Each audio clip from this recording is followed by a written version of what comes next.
Good day mga kabab! Another day, another blessed day. Ug karong adlaw ang atong lutoon, nilagang manok with fresh sayuti and fresh pichay from Lunoy. So gikan ni sa barangay Lunoy. So first step, magisa lang ta nagpanakot. Ahos, sibuyas, kamatis, siling haba. Syempre, og magisal ko ang akong kamatis, kuhaan ako na og liso.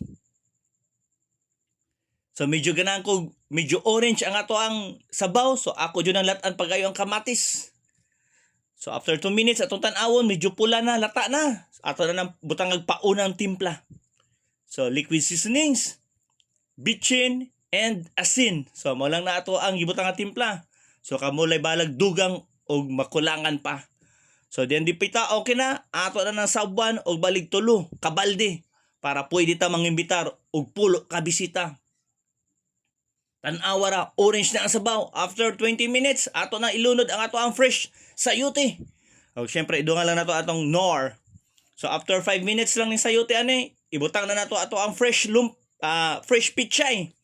From Lunoy gyapon ni. So ako gadugang ako nagtimpla na. So diri dapita okay na, pwede na maghukad na ta kay gutom na. Always remember mga kahabs, tanang grasya gikan sa kaitasan. Always natong pasalamatan. Habhab!